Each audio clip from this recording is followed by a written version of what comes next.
Hello and welcome to the debate. I'm your host Sana Makbul with you at PTV World. In today's show, we're going to be taking a look at two important stories. The first is in reference to Pakistan's war against terrorism, which of course is something that Pakistan has been dealing with for quite some time now and of course affects the country's peace and security. We have seen a number of attacks in the past couple of months, particularly just a few days ago as well, in terms of intelligence-based operations that were carried out, and this is important particularly when we take a look at the actions taken by the Punjab police and the counterterrorism department that the Prime Minister Shehbaz Sharif himself lauded, and of course resulted in the thwarting of 10 terrorists or Khawarij. And this is important particularly in terms of making sure that the preparedness of both the police and the counterterrorism departments are on point. And this is also important in terms of the way that it has thwarted the attempts by these terrorists. But of course there is of course a lot of concern, particularly when we talk about these IPOs taking place. There has been a lot of foreign-based weaponry that has been acquired from these terrorists as well. There's of course a lot of penetration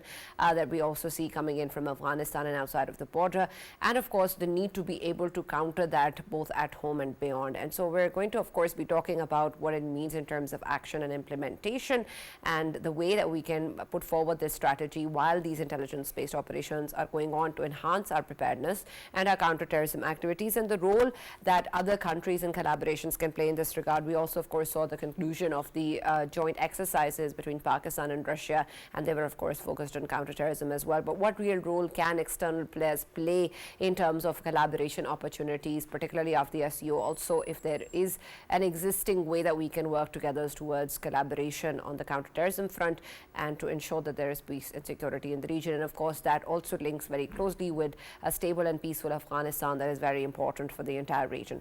That's going to be our focus in the first segment of the show today. Our next one is going to be taking a look at the situation in Gaza and in Lebanon, where we see of course that the military attacks by Israeli forces continues. The genocide continues in Gaza, and every day we keep on hearing news of more and more Palestinians dying. And just now we saw just earlier that there was a hospital that was attacked by Israeli tanks that resulted in a lot of the patients being killed, including a baby. And then there's of course the fact that a lot of the doctors have also been taken into custody. At the same time, we saw that an attack has taken place in Lebanon, resulting in even more lives killed, and what Israeli forces are saying a target at the highest chain of commands in Hezbollah, leading to a prompt conclusion of what is going on in the Middle East. Whether that is, of course, actually the case remains to be seen. And the way that we're going to be seeing a discussion continue on the ceasefire over the weekend, although many have reportedly said that that might not take place, and particularly there might not be any conclusion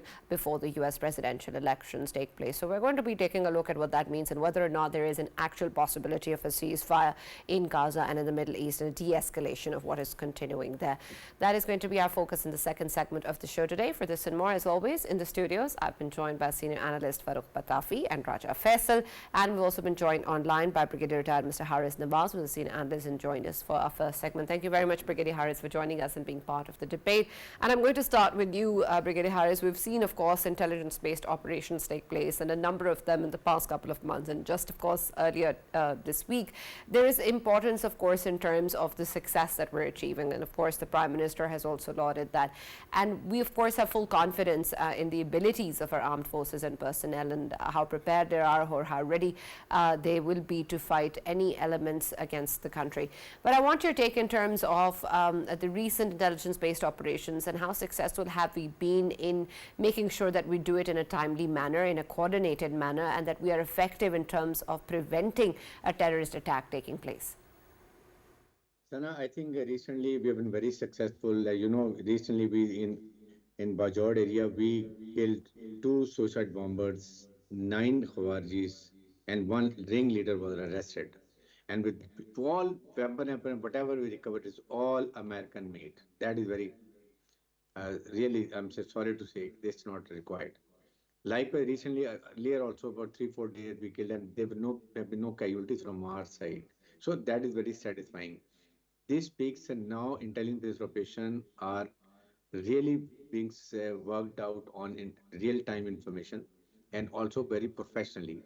And that's why we have been getting very positive results. But the point is, if we start looking from backward, all the operations what is happening in Pakistan through Afghanistan, either Afghanistan is supporting or it is a tacit support. Third is that these Khawarijis when they infiltrated from our territory, they all are carrying American weapons. And this is what we have been telling Americans that they really, that's how the terrorism has surged in Pakistan. It is Balochistan and KPK area, and that is the cause of concern for every one of us. Americans from 2005 to till 2021 provided 4 lakhs 27 weapons to Afghan Taliban, and before that, the Afghan interim government. And while they were leaving, they left 3 lakh weapons. Just imagine. And from 2005 and 2021, they provided at least only weapons and equipment support in defense around $18.1 billion. See how much they've supported and how much weapons, ammunition they left unattended. When they were going, it was their responsibility either to hand over to Afghan interim government, political government, or they should take it back. They destroyed the aircraft, they destroyed their tanks and so many other things. At least they should have destroyed all these weapons. And today, Pakistan would have been a safe country, particularly the amount of effort our Chief Army Staff Nasim is doing and these fighting terrorism. And if there was no weapon ammunition with the terrorist organization, then see the jobs would have been very, very easy and comfortable. So in that context, I say now is the time when Chief of Army Staff Nasim is told categorically, we need Azm Istikam.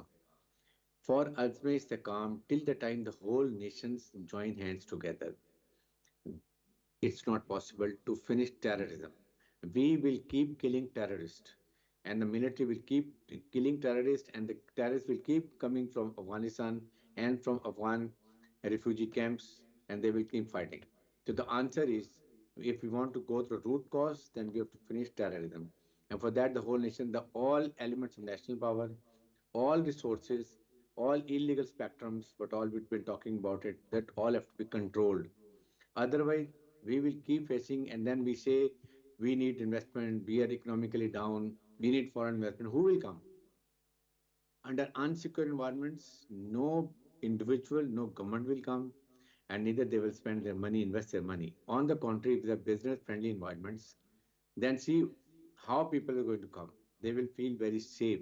Recently, Chinese incident which happened in Karachi, this sends a very wrong negative message. We have been trying to send very soft message, but then we at certain times one or two incident happens, and again we go back to the 0 point.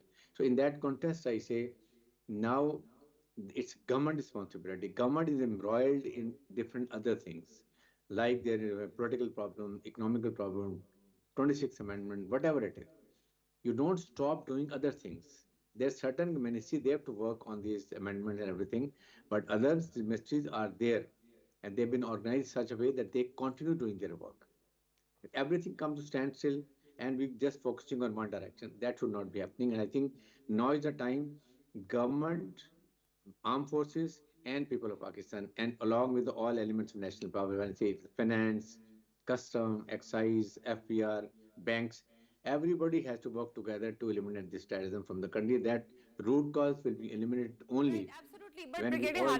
Brigadier Harris, I want your understanding when you talk about all of these elements and institutions, are they already not on the same page? Is there any particular institution or decision maker or party or stakeholder that is not claiming that this war against terrorism or these terrorist groups have zero tolerance from Pakistan? I believe that at least is something we're all in agreement with, are we not? Sana, the point is when we had a national action plan, why it is not implemented? In that, we had to have a police reforms, we had to have judicial reforms, then we had to go for military codes, then there were so many other madrasa reforms. You see, half of the madrasas are still not registered, and that is again a breeding place. So we need to have a regulating headquarters. We said NECTA will be established, but it is not fully implemented.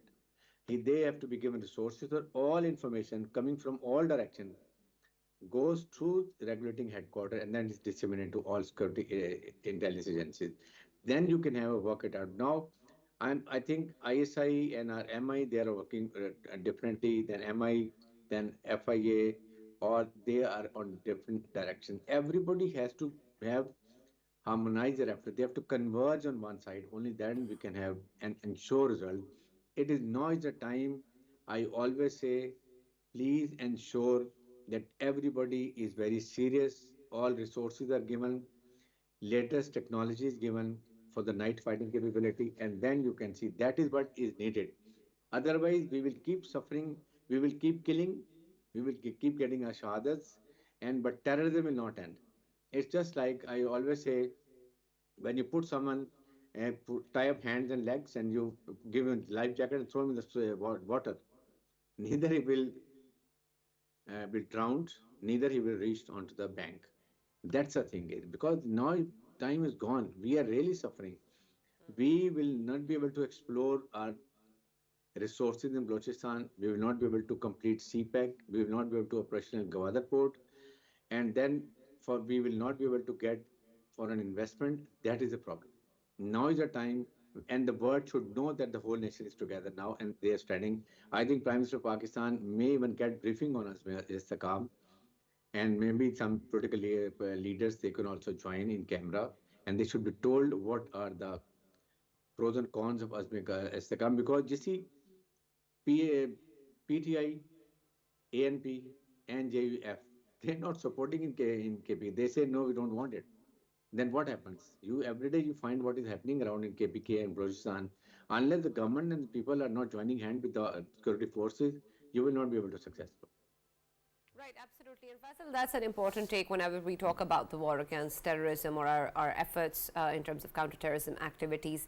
But again, this is something that of course needs to be established or has been established previously as well, but again has to be emphasized in terms of the essence in the ways that we're fighting and who we're dealing with. And that is something that the government of course is very clear on, and we had different stakeholders coming on the forefront previously as well. But fundamentally looking at the kind of threats that we have today, both within and outside of Pakistan, what aspects then still are needed to be addressed when we talk about this synergy, and why that hasn't been done so far? Yes, and obviously when we talk about the internal situation of Pakistan, be it political or non-political or whatever the situation is, I think that has been dealt with in past and is still going on. And I think there is not a single person in Pakistan who disagrees with this fact that we have to fight these terrorists.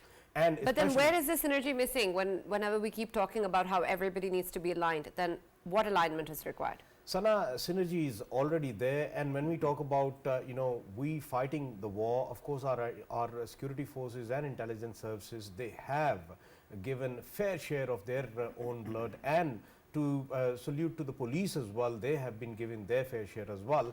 But still that war is going on, and the only reason behind that war is it's not the internal factor, it's the external factor we have to deal with. Wait, before you go to the external factor, just for a clarification, you think that there is complete alignment and synergy within the country?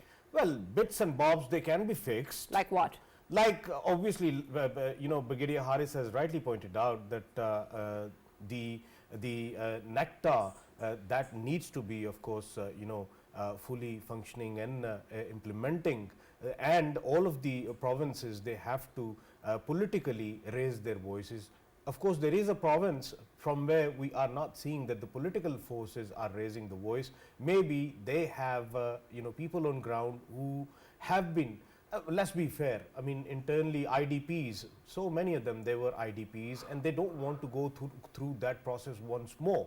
It is sort of understandable. I mean the people, that land they hail from, they don't want to of course move out from there once more, as we saw in past that did take place. So there is a sort of discomfort for the people when it comes to of course moving themselves out of their own origination and going elsewhere and then coming back again. So that needs to be politically, I'm talking about the people.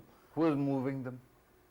Well, it is part of obviously when you are going to conduct the combing operations, you have to move few people from there. So that is what has been happening in past as well. IDPs, remember, there were internally displaced people who the only reason got displaced was that there was a operation going on. So this is the basic discomfort they feel. But this was clarified that it won't happen, and it's not being done. But they keep on claiming that if there is hyper number of IBOs, then in that case, of course, they would be moving out. So it's a source of making them move out. So that is where the problem lies, and I think they need to be set together and discuss how the mechanism would work, and that's how we need to move forward. But the basic thing, Sana, which I wanted to focus on, I mean, internally, I have never come across anyone who is against this war on terror in Pakistan, because you come across people who have lost something, someone from their own side in this war on terror. But when it comes to the external factor, I fully agree with Brigadier Haris when he says that is the weapon which has been obviously under the use of the terrorist. That very weapon was actually left behind was by the US. And some reports, they say it is worth more than $82 billion, and it's a huge number, and that still is obviously getting into the hands of the terrorist. And how does it get into the hands of terrorists? Of course, there is illicit business going on, and this weapon, when it gets found inside Afghanistan, there are elements within Afghanistan who make sure that they keep a hold of it, and whenever needed, whoever pays the good money, of course our eastern neighbor, it pays money well to them people to, of course, give these weapons to the people who are already on the agenda with RAW, to, of course, carry out these activities in Pakistan. So it's a pure recipe that is being applied by the Indian obviously RAW, and America is having an eye shut on that. You know, whenever we talk about we've given that dossier and this dossier and highlighting how India is, of course, utilizing their source in Afghanistan to carry out these activities in Pakistan, why America stays quiet? Well, it carries a sort of benefit for Americans. Why? Because when we talk about CPAC, I mean, CPAC is in favor of Pakistan, in favor of China, and Americans, let's be honest, I mean, they have something against this CPAC. They have something that is going on, of course, against the Pakistan and Chinese economic endeavors. And when we talk about CPAC, it's a pure connectivity, quick connectivity of China with Middle Eastern countries, with African countries. So that bothers US, because US is at a war with China when it comes to trade war. And that is why we have been seeing that Americans were keeping an eye shut on Indian activities in the region, be it they supporting ISKP, be it they supporting TTP, BLA, BLF. We have all of the evidence which we keep on giving to the Americans, which we keep on giving to the Western organizations as well. But what happens? Nobody, of course, says a single word. Reason being, as long as it is in their favor, it is helping them, and even Indians know that, of course, they won't say a single word because it is affecting China, because it is affecting Pakistan, so they won't be bothered at all. So for now, we can keep Pakistan's military forces busy on the Western front so that they can, of course, get a bit lightened on the Eastern front, and their forces, they are divided into two, one in the Eastern front with the India, one on the Western front. So this has been happening since a long time. America did nothing. America, is not, of course, ready to say yes to anything Pakistan says on this. Reason being, of course, it is sort of benefiting America. I understand that. And it is a pure sort of, I must say that it's a loss of China and Pakistan, and they're not bothered about it. Right. Well, I want, Farooq, your perspective on this as well, because there seems to be a lot of clarity when Faisal talks, and a lot of confusion as well. So I want to clear both and try to understand that. A, is there Is there synergy in Pakistan and all the elements or not? And I want to really come to that problem, because if there is, then why do we even keep on talking about this alignment and what is needed? Secondly, when we talk about external factors and Indian involvement in the safe havens in Afghanistan, that is something that Pakistan has been saying for quite some time now, and we understand the geopolitical realities. So great, we've identified that issue. But then what to do about it, and what limitations, what can we do about those limitations, and how do we proceed forward along with them, and not just looking at partners or looking at events to happen when they haven't previously? Right, Sana, thank you very much for the question. First of all, salute to all the heroes in our law enforcement agencies and also in our armed forces who keep fighting, and the unsung heroes that are the intelligence operatives who keep on fighting, and that's why we can sit here and analyze all these things, right? It is because of their sacrifices that never stops. Now, regarding the question, the first part, and the first part regarding alignment. So one thing has been established already during this program, that Faisal and I both live in very different realities. That might actually be the reason, but there is some clarity there as well. But my world sees it very differently. First of all, regarding law enforcement agencies, regarding armed forces, the operations that are going on, IBOs, intelligence included, that is very clearly happening. And there, the kinetic part is very active. Now, if I want to actually tug at Faisal's, argument, let me just give you example of our courts. Do you think that our courts are doing what is needed?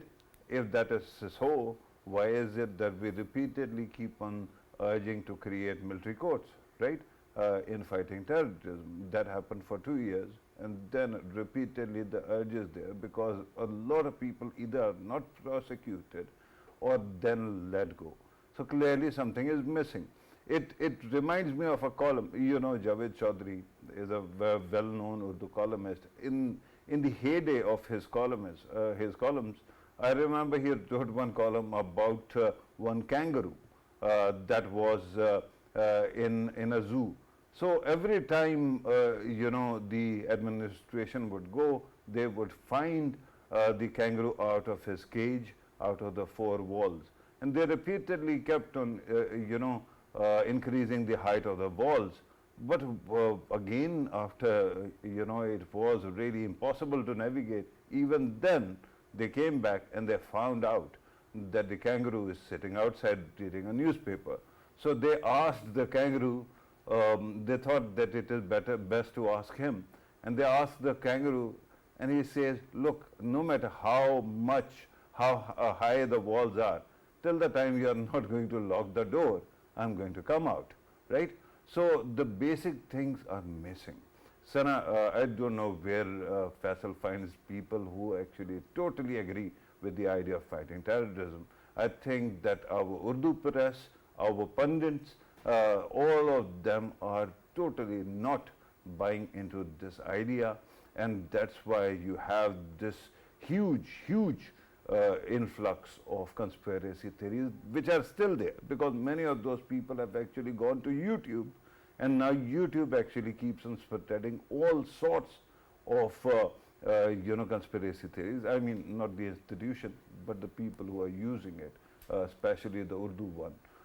And then repeatedly we keep on hearing people also.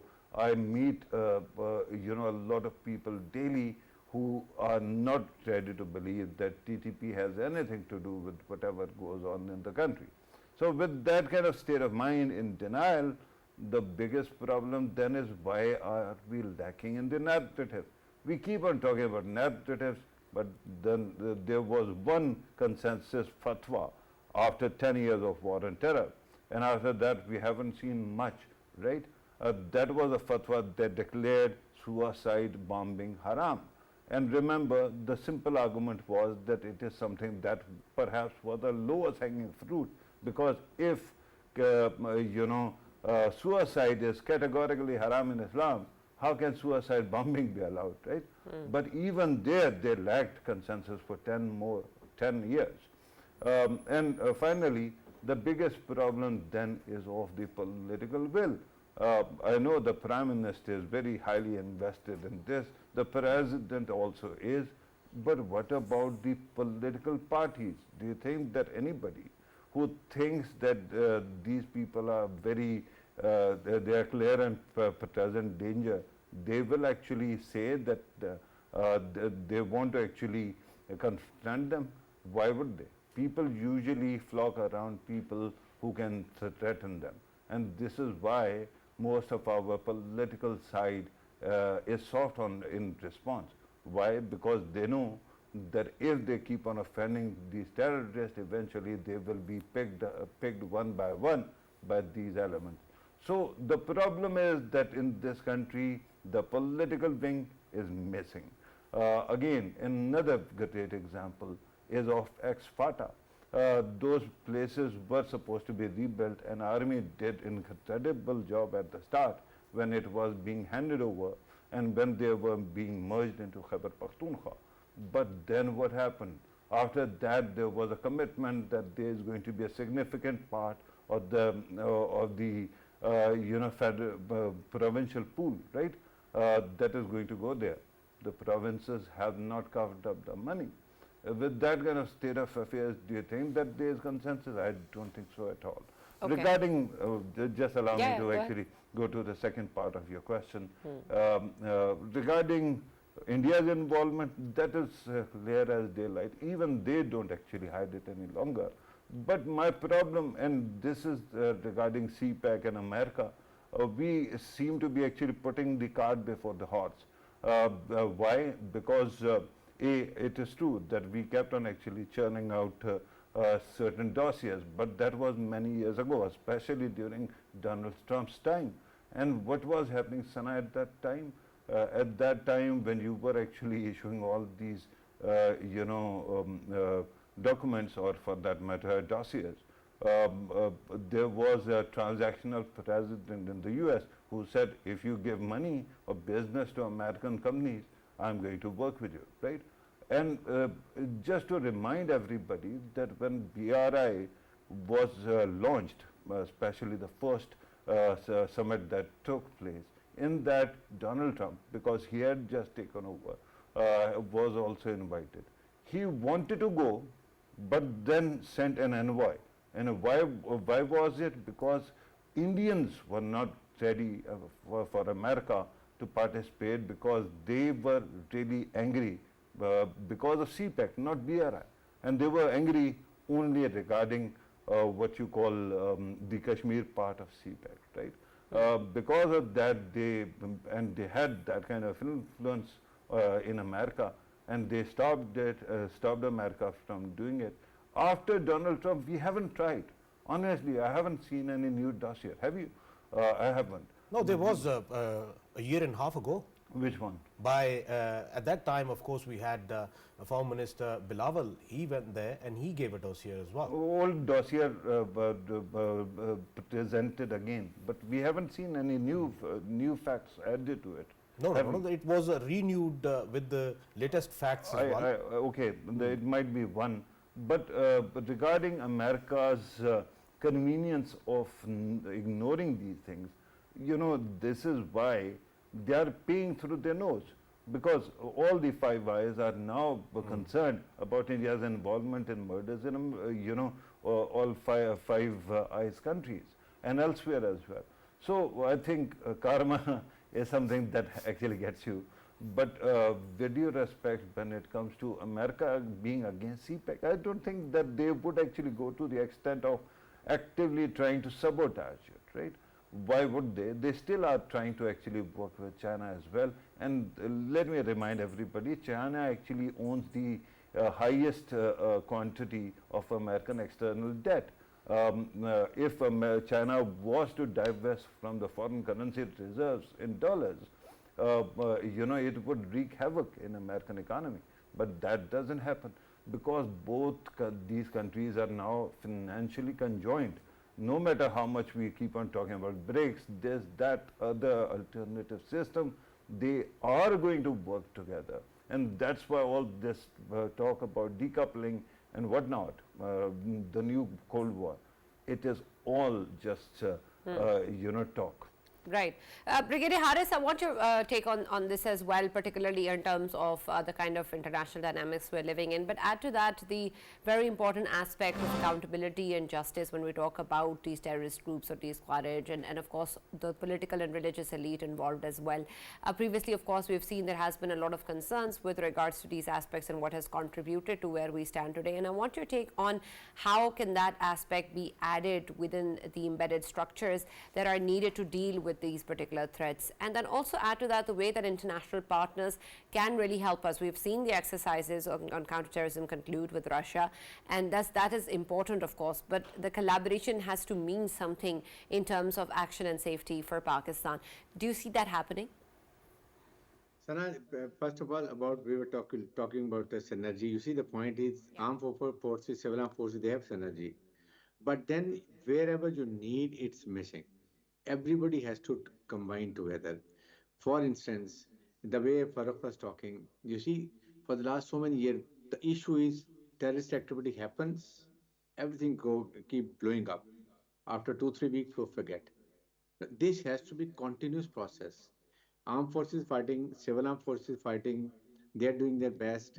Every other front has to be very active. It's a foreign office, it is a defense, I think it should be agreed, then it's finance, it is FBI, all have to get together. That's for the purpose of National Action Plan, you see. And the most important point was to give special anti-terrorist courts, replacing military courts at that time. Nothing happened because we wanted them to be trained in a way that within 6 months all cases should be decided. And even in this problem security, they can be sent to the cantonments and their names are hidden. Names are not disclosed. That is not there. Then you see the other thing we have to fight if Indians are doing problems. How many times we have approached Americans what India is doing? All the stuff or the whatever is happening in Afghanistan is because of Americans. They left ammunition. They came there and they left without ensuring that there is proper politically inclusive government and their weapons are handed over to them. Why? Because they want Afghanistan to remain troublesome. If Afghanistan is peaceful, means we have a connectivity with Central Asia, then Balochistan, and then CPEC and Gwadar port. This is the issue. Then they are very clear about it that CPEC should not be made. It should not be operational. And India is being used as a proxy. Then we want economic prosperity. Americans openly say we don't want then gas through pipeline should be coming to Pakistan and should not cross Iranian border. What does it mean? So we have to put our things straight and we have to make it to all harmonize. Foreign affairs to do their own work, then finance, then State Bank of Pakistan and armed forces. They are fighting. They will keep fighting. That is what they have no doubt about it. For the security and sovereignty of Pakistan, they are fighting it. They will keep fighting. But there is fifth generation war. Everybody has to fight. This is the narrative. Divide armed forces and people of Pakistan. And armed forces are nothing without support of people of Pakistan. This has to be ensured that they remain gel together. This is the problem we are having. Along with that, second is these madrasas are getting a lot of problems. What we have done it? Nothing. Half of them, out of 32,000, 16,000 are not registered. From where the money is coming, who is funding, what are the designs, what do they want, we are not very clear. Which sect they are supporting, we are not clear about it. So every incident should be taken seriously. The whole paper should be compiled, book should be compiled together, send it to UNO. And the role of OIC, I always feel very sorry about it. What is happening? We have a topic to discuss about Palestine, but see, they're all quiet. We must speak together and we have to tell Russians and we tell Chinese if you want SCO to be effective, if you want this region to be doing economically prosper, if they have the best of security environment, they have to exert. And the only problem is Afghanistan. China is spending so much money, taking on millions from there, giving money to Afghan government to be stabilized as far as the financial efforts are concerned. Russia has to put. These are two nuclear powers and very effective powers. So all I would say the Central Asian countries, Pakistan, Iran, China, all have to be sitting together. Their security heads have to be together, make a combined strategy how to deal with and how to support other within our own region countries which have a problem of terrorism. So these are the things which are missing. And then we don't expect from America. You see, India is member of SIU, SCO, India is a member of 2+2, India is a member of I2, U2. India is a proxy for Americans for South China Sea. So, and they're sitting in our side. They're spiling SCO also. They're already redundant SARC. So I think our foreign policy has to be very, very effective, proactive, I would say. Our all ambassadors are there all over the world. They have to take very important part. In UK has to be told it's the unfinished agenda. What they have done with us, your opinion has to be approved. Pakistan has to be fighting on all fronts. It's not only security front. All fronts they have to be very active. I'm sure the dividends are going to be very profitable. Right, absolutely. Thank you very much, Brigadier Haris Nawaz, for joining us and being a part of the discussion today. We're now going to move on to our next segment that takes a look. Yes, go ahead. With your permission, just wanted to clarify one point regarding the dossier that Faisal actually mentioned. That was about one incident, that was Johor Town incident, right? And because of the context of that, perhaps it wouldn't have been that much a big deal for the West. But when it comes to this idea that America is actively, sabotaging it, first of all, we have to make our mind whether there is such a thing going on, right? Because I haven't seen any literature asking for such a thing to happen. There is lobbying going on from India-sponsored areas. But the problem is that if we start inhaling that, then everything is gone, right?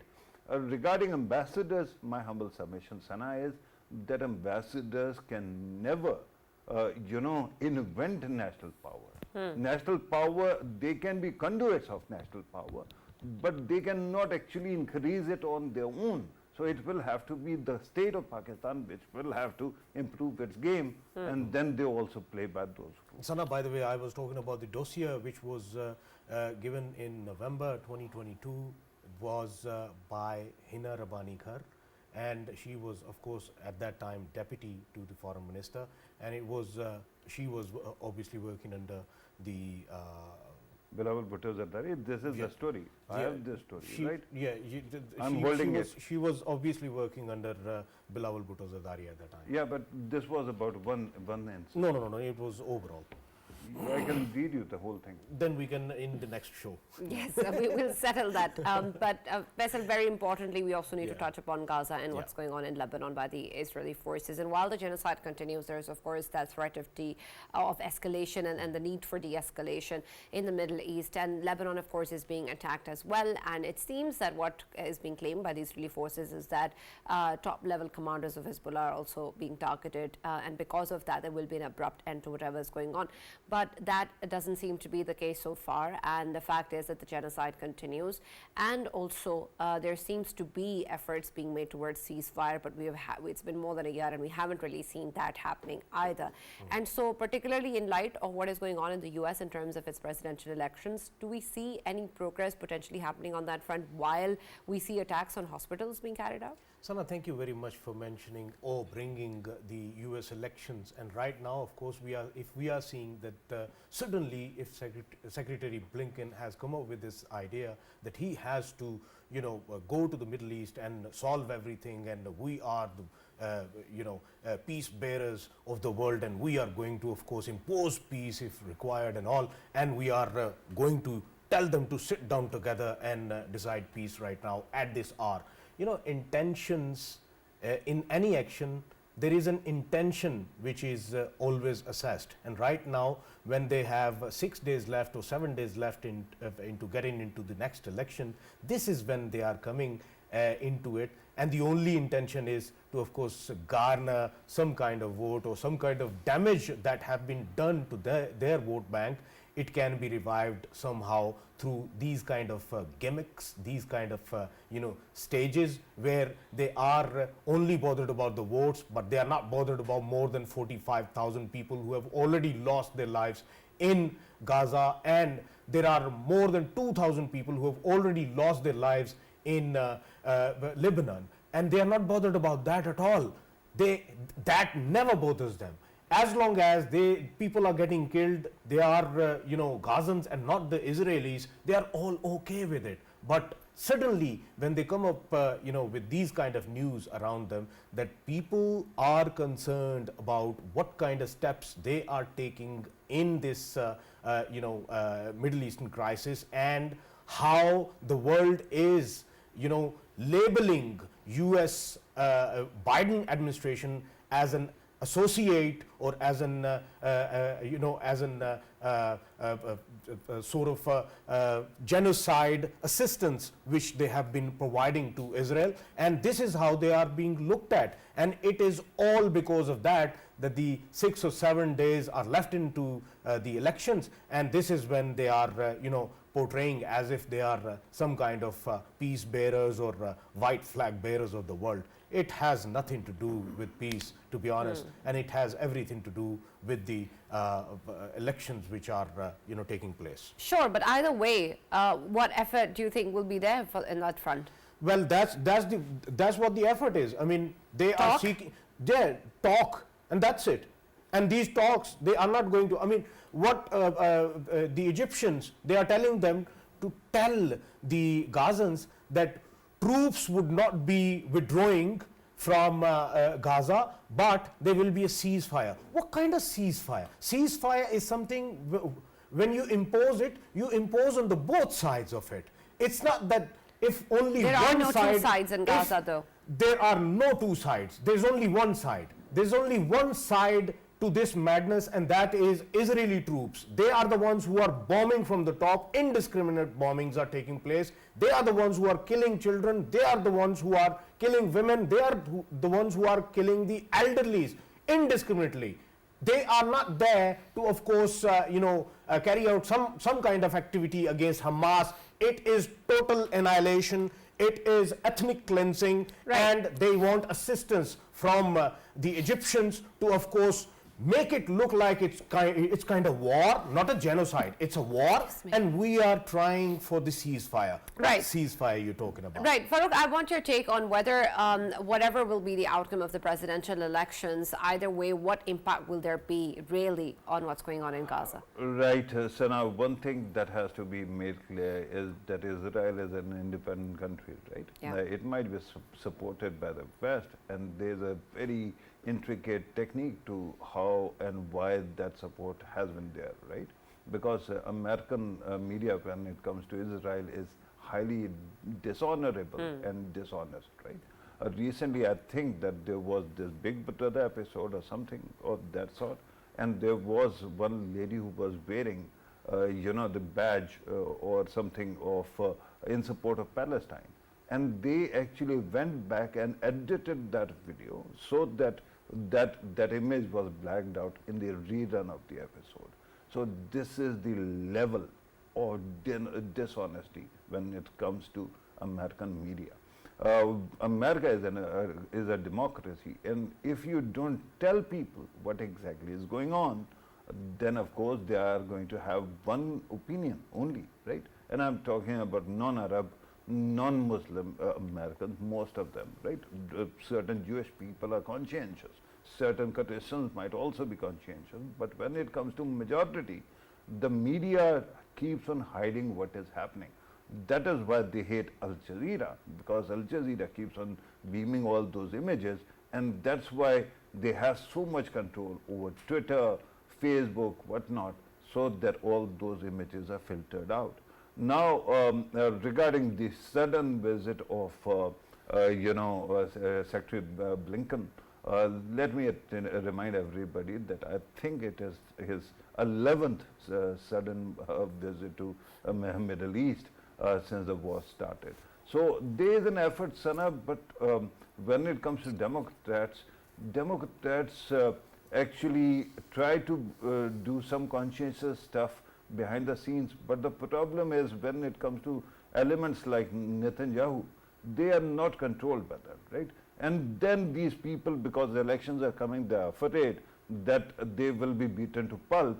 because Israeli lobby and then NRA and others will keep on actually coming together to defeat them if they don't actually keep on repeating, we are in principle in support of Israel and all that, right?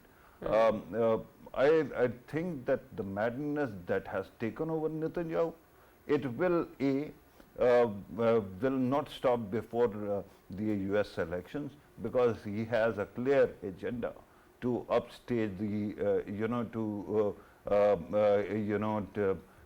when it comes to Apple Card, to topple the Apple Card. Right. And after that also, I think that he might be unmanageable. Of course, if Trump is there, then he gets carte blanche and he can get away with anything. Right. Thank you, Farooq, and thank you, Faisal, for joining us in the debate. As always, that's all that we have time for. We'll now see you on Monday.